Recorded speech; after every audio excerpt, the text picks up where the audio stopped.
Today I'm going to show you my favorite bibingka. It's called Bingka Dawa. This is a specialty in a town in Cebu called Asturias. For me, they make the best Bingka Dawa. I hope you try my version. Let's get started.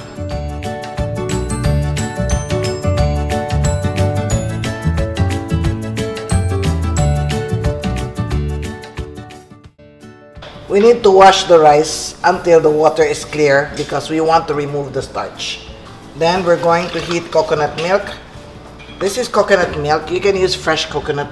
You can use 2 coconuts, but today I'm using coconut milk powder. We're going to bring this to a boil. We're going to use millet, or we call it dawa. Okay? I bought this online. So this is how it looks like. We're going to wash this also. Okay? You wash it until the water is clear. Alright, so this one, what's important is we remove the starch. Here you can see the coconut milk. It's already boiling, so it's done. Turn it off. There are 2 reasons why we heat the coconut milk. Number 1 is so that the coconut milk will not spoil easily, because we're going to use this to soak the rice for about 4 to 5 hours. And then the second reason is the hot coconut milk will hasten or will facilitate the faster softening of the rice grains and the millet. Okay?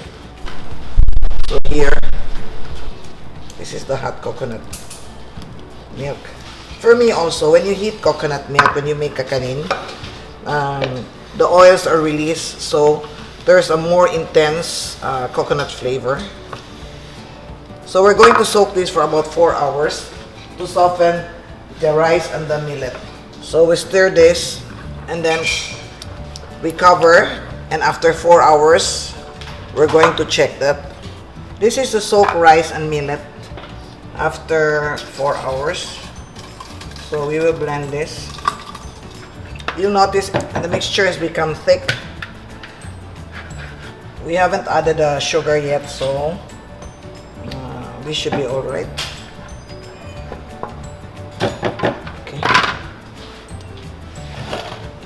If you have a small blender, please blend it by batch.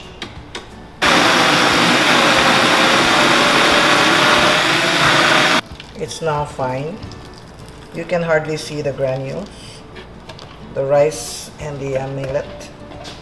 Alright. You'll notice it has become watery. By the way, every time you heat the coconut milk, you get more flavor because the oil comes out from the coconut milk. And then here we have brown sugar. You can add half muscovado sugar and half brown sugar. And then we have salt. But salt will balance out the sweetness. And then we have yeast. This is instant dry yeast. So we can add it directly to the mixture. And then what we do next is we let this ferment for 1 hour.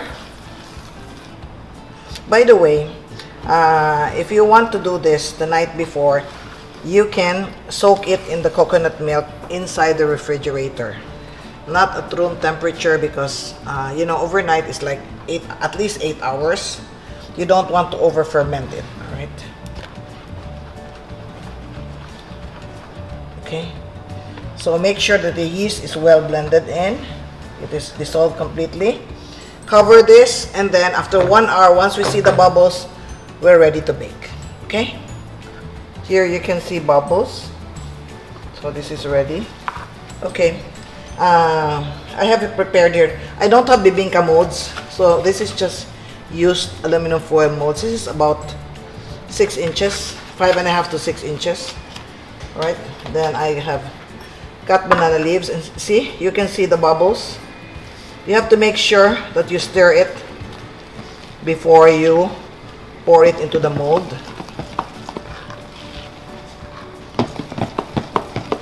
You have to take out all the bubbles. Alright.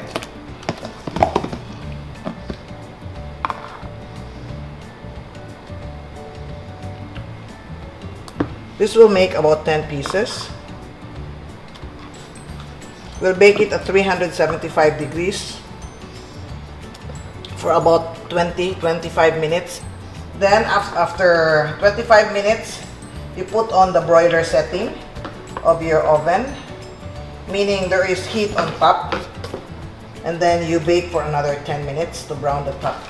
If you're using a convection oven or the one that has a fan, you don't need to transfer it, because if it has a fan, it will brown even if you don't transfer it. Okay, if you have the traditional bibingka cooker, the palayok, you can cook this in the palayok. This is about 1/2 cup each, about more or less 1/2 to 2/3 cup.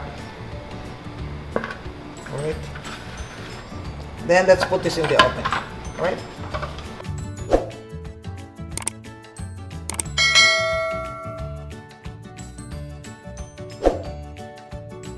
right, this is our Bingka Dawa. Bingka Dawa is very popular in Asturias, a town in Cebu. Their specialty is Bingka Dawa. They make the best Bingka Dawa for me. That's always been my favorite bibingka. When they sell this, they get some banana leaves like this. It should be clean, huh? And then they put 2 pieces together. Wrap it like this.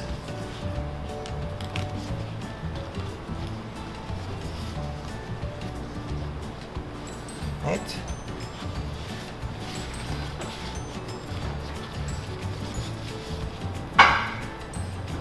Alright, here.